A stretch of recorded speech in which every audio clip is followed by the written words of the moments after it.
సముద్రం, ఇరు తీరాలు. 7 సంవత్సరాల క్రితం ఇక్కడ జరిగిన ఒక చిన్న సంఘటన పెద్ద సమస్యగా మారి గోదావరి జిల్లాలోని కాకినాడ, రాజమండ్రి 2 ఊళ్ళు పగతో రగిలిపోతున్నాయి. కాకినాడలో చేపలు పట్టే వృత్తి చేస్తూ జాలర్ల సంఘ నాయకుడిగా ఈ ఊరినే తన అదుపులో ఉంచుకుంది సముద్రం కుటుంబం. 40 ఏళ్ల క్రితం ఒంగోలు నుంచి బతుకుదెరువు కోసం రాజమండ్రి వచ్చి ఈరోజు 240 ఎకరాల్లో రొయ్యల వ్యాపారం చేస్తోంది పిఆర్వి కుటుంబం. ఆంధ్రప్రదేశ్లోనే అతిపెద్ద రొయ్యల processing unit PRV sea foods.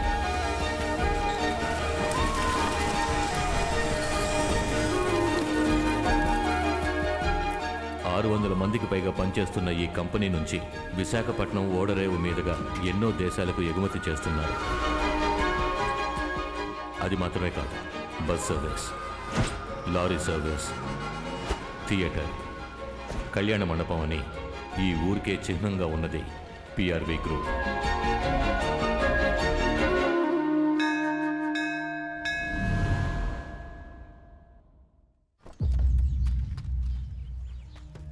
అయ్యా, ఈయన మా బావ పిఆర్వి. మీరు చాలా రోజుల తర్వాత గుడికి వచ్చారని తెలిసి పిల్లలు జాతకాలు చూపిద్దామని వచ్చారన్నయ్యా. ఎంతమంది పిల్లలు? 4 పిల్లలయ్యా. జాతకాలు ఇవ్వండి. ఇది నా పెద్ద కుమారుడు రామచంద్ర జాతకం.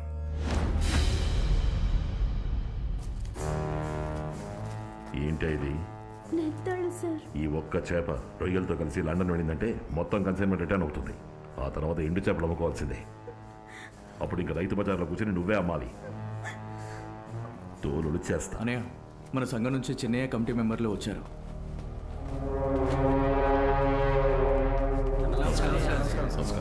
నమస్కారం బాబు. కూర్చోండి. విషయం అన్నయ్యకి చెప్పండి. బాబు, వచ్చే నెల మన సంఘ ఎన్నికలు వస్తున్నాయి కదా, అందులో ప్రెసిడెంట్కి మిమ్మల్ని పోటీ లేకుండా ఎన్నుకోవాలని మేము నిర్ణయించుకున్నాం. సుబ్బారావు గారు ఉన్నారుగా? ఉన్నారు, కానీ మీలాంటి పెద్ద వ్యాపారవేత్తలు ప్రెసిడెంట్గా ఉంటే మన సంఘం స్ట్రాంగ్గా ఉంటుంది కదా. అయ్యా, మన కంపెనీలో 600 మంది కంటే ఎక్కువ పనిచేస్తున్నారు. అందులో 30 వంతు వేరే కులం వాళ్లే. అందువల్ల కుల సంఘానికి అన్నయ్య ప్రెసిడెంట్గా ఉండడం అంత బాగోదనిపిస్తోంది. అయినా మన వాళ్ళ మీద మాకు ఎంతో నమ్మకం ఉండబట్టే ముఖ్యమైన పనుల్లో మన వాళ్ళని పెట్టాం. ఏ, మీరే ప్రెసిడెంట్గా ఉండొచ్చుగా, ఎవరు కాదన్నారు? ఏంటి నేనా? నేను ప్రెసిడెంట్గా? ఇలా చూడండి, వేరే ఊరికి పొట్టకోటి కోసం వచ్చి ఉండొచ్చు, సంఖ్యలో తక్కువగా ఉండొచ్చు, కానీ ఎందులోనూ తక్కువగా ఉండకూడదు. మహానాడులు జరపండి, మైకుల్లో అరవండి, కటౌట్లు పెట్టండి, పోస్టర్లు అంటించండి, అన్నిటికీ మీకు ఫండింగ్ చేస్తా. కానీ పిఆర్వి కుటుంబం పేరు ఏ పదవిలోనూ పోస్టర్లోనూ ఉండకూడదు. ఇది నా చిన్న కొడుకు రవిచంద్ర జాతకం. ఏంటి చిన్న కొడుకు జాతకం అంటున్నారు? చూడడానికి పెద్ద కొడుకు జాతకంలా ఉంది. అయ్యా, వీరి మొదటి భార్య కాలం చేశారు. ఇతను 2వ భార్య కొడుకు, మా అక్కయ్య గారు అబ్బాయి. అక్క, ఈ బాచి ఎవరక్క? అదిగో అక్కడున్నారే సముద్రం, ఆయన కొడుకే వీడు. 7 సంవత్సరాలకు ముందే చచ్చాడు. అందుకే ప్రతి సంవత్సరం శ్రద్ధాంజలి ఘటిస్తున్నారు. మన జిల్లా ఎమ్మెల్యే, ఎంపీ, ఊరోళ్ళు, వలసెళ్ళినోళ్ళు, మన కొలపోళ్ళు అందరూ వస్తారు. కానీ ఆ పిఆర్వి కుటుంబం, వాళ్ళ కొలపోళ్ళు ఎవ్వరూ రారు. అంత పగ పెరిగింది. కుటుంబ ఆస్తులు, వ్యాపారం అన్నీ నా పేరు మీద ఉన్నాయి. నేను బాగున్నప్పుడే పిల్లలకు ఈ ఆస్తిపాస్తులు పంచేద్దాం అనుకుంటున్నాను. వీటిని భరించే యోగం వాళ్ళ జాతకాల్లో ఉందో లేదో చూసి చెప్పండి. ఈ పిల్లాడికి మీ ఆస్తిలో పిడికెడు మట్టి కూడా దక్కదు. కానీ చివరి వరకు మీ కుటుంబం కోసం పిడికిలి బిగిస్తాడయ్యా.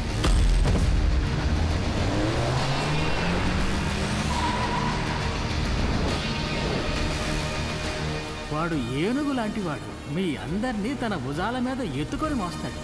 కానీ మీ కుటుంబానికి సమస్య వస్తే ఎదురుగా ఎవరున్నా పట్టించుకోడు, ఎత్తి పడేసి తొక్కుతాడు.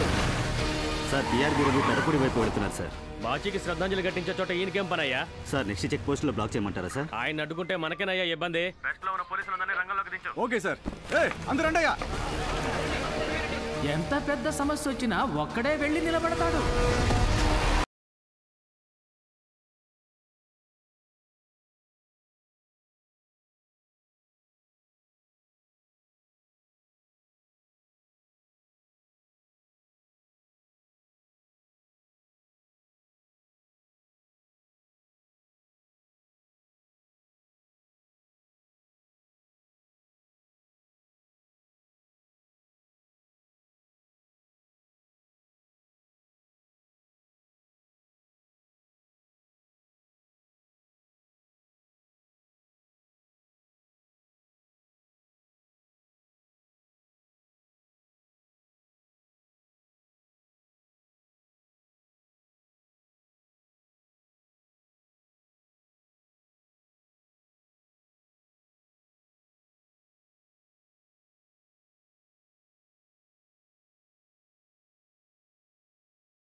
ఏంటక్క చచ్చినోడు బతికొచ్చాడు?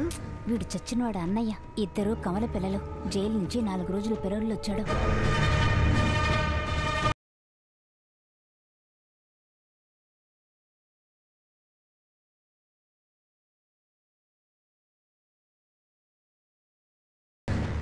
బాజీ ఇంకా చావలేదు.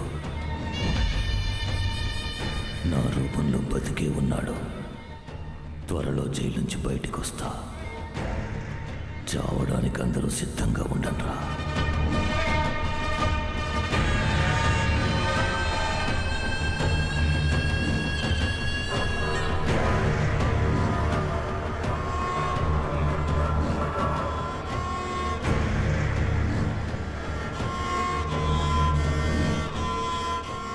నువ్వు ఒంటరి వాడి అయిపోయావు బావా.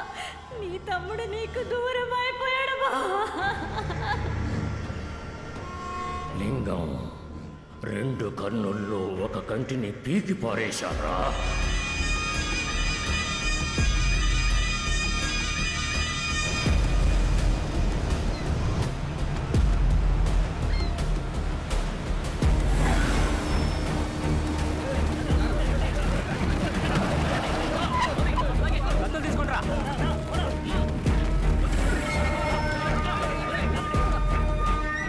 ఏంట్రా లోపల ఎవరూ లేరు? రే బాను అన్నా వెళ్ళేంటో చూడరా.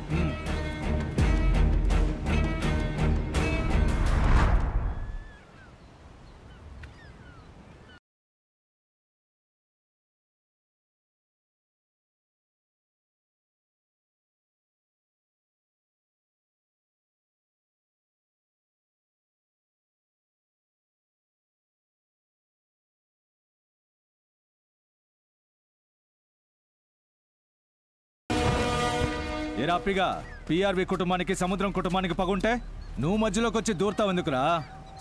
పడవ తీరా పుచ్చలు లేచిపోద్ది.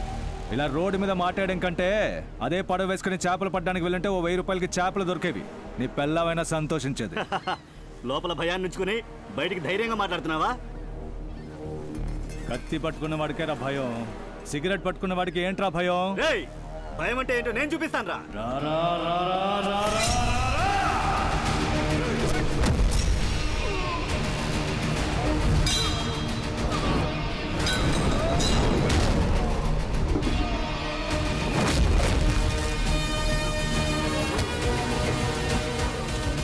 భయాన్ని నేను చూపించినా నిజమైన భయం అంటే ఇదేరా.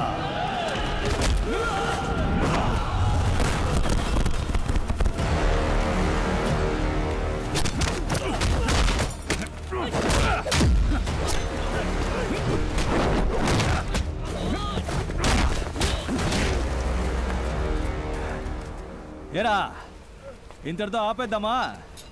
కావాలంటే ఓడిపోయానని ఒప్పుకుంటా. వెళ్ళి వాళ్ళతో చెప్పు, ఓడిపోయా ఓడిపోయా ఓడిపోయా ఓడిపోయా.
ఊరుకుంటే రెచ్చగొడతారా?